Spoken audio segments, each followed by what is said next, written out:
Hey guys, I've got a question for you today. Have you ever wondered how true strength is revealed through meekness? Have you ever wondered how true strength is revealed through meekness? That's what we're going to talk about today. Thanks for joining me on Walking Points. Our Bible verse for today, remember, we're moving through the Beatitudes, which are at the very beginning of Matthew 5 and what we call the Sermon on the Mount. And here's what Matthew 5, verse 5 says: Blessed are the meek, for they shall inherit the earth. Blessed are the meek, for they shall inherit the earth. There are few verses in this section more misunderstood than this particular verse. People misunderstand this verse all the time.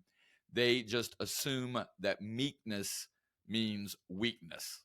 They assume that to be meek is to be weak, and that is not what the word meek means in the Bible at any rate. Here's what meekness, biblically understood, actually means. And I really like this definition. Meekness is actually strength under control.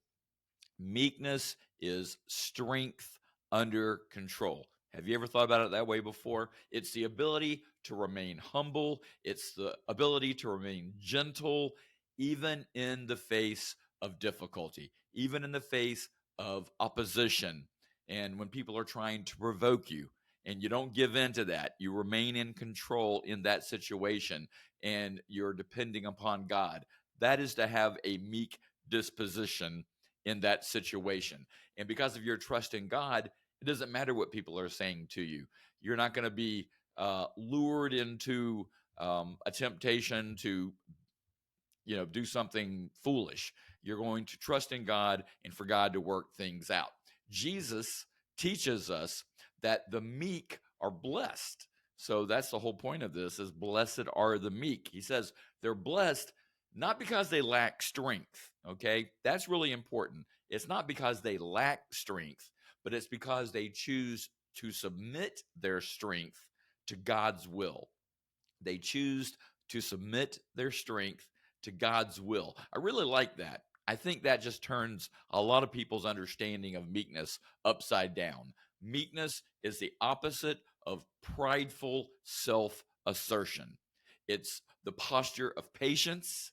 It's a posture not of self reliance, but reliance on God's justice rather than our own.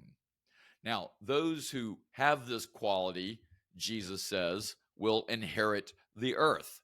And they're not going to inherit the earth through force, but they're going to inherit the earth through a quiet confidence of a heart that rests in God's promises and not in one's own ability or one's own perceived rights, but trusting in God, trusting in his promises, trusting in his strength, and trusting in his will. So, inheriting the earth is not, I repeat, inheriting the earth is not about worldly power. It's not about worldly possessions, but it's about receiving the fullness of God's kingdom as well as God's perfect peace. So, the meek are those who recognize all of this. They recognize that they are dependent on God, or at least that they ought to be dependent upon God, and they need to walk in obedience to God's ways. And that's hard sometimes, isn't it? They need to walk in obedience to God's ways, even when the world is pressuring them to not do that. Even when the world, is pressuring them to take control by force. The meek do not do that. The meek do not do that. They resist that temptation. They trust in God's timing.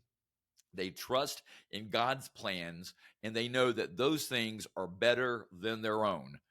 I don't know about you, but I know that God's plans are much better for me than my plans for myself.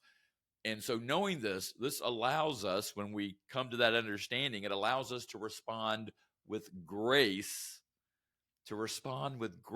rather than aggression. Isn't that great?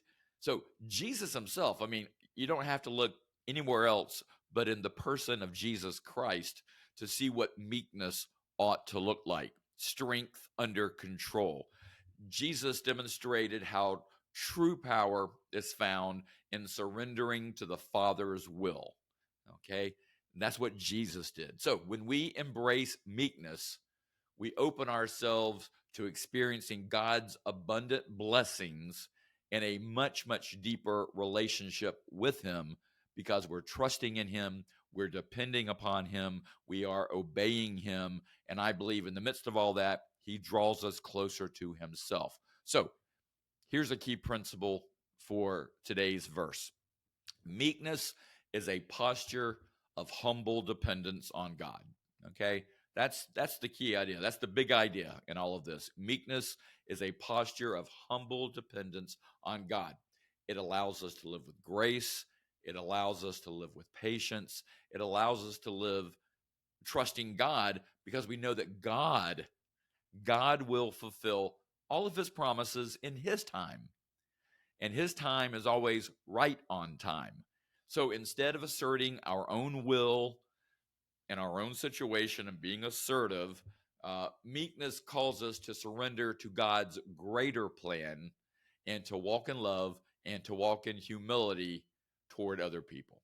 That's really important. So here's a question for you to think about as you reflect on Matthew 5, verse 5. How do you typically respond when you are faced with challenges? When you are faced with opposition, how do you typically respond in those situations? Is your reflex to depend on your own strength, your own assertiveness, your own power, your own abilities, or do you entrust yourself to God and to God's wisdom and to God's timing with a meek spirit? That can be hard. I think that's why we typically think of it as weakness, because it just goes against the grain of what many of us are taught, maybe when we're growing up or what we learn from others in our lives. And so we assume that must be weakness when it's not weakness at all. So here's an action step you can take.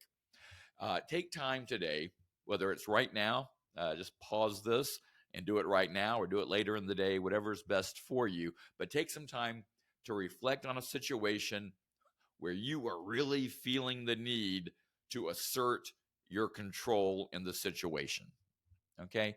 And by the way, if your mind is racing to all the exceptions of what I'm talking about, that might be an indication you need to work on this. We can talk about exceptions later and using wisdom and not being foolish. Obviously, we're not talking about those situations, but as a general rule, think of a situation in your life where you feel the need to assert control. And then pray. Pray and ask God to help you respond with meekness, that exercising controlled strength, and trust God to work things out for His glory and for His good. I, I love that. Now, I wish I always practiced that, but isn't it great that God calls us to trust in Him because He will work things out first and foremost for His glory, and then secondly for our good, His glory and our good. So I hope that was helpful, and I look forward to being with you next time.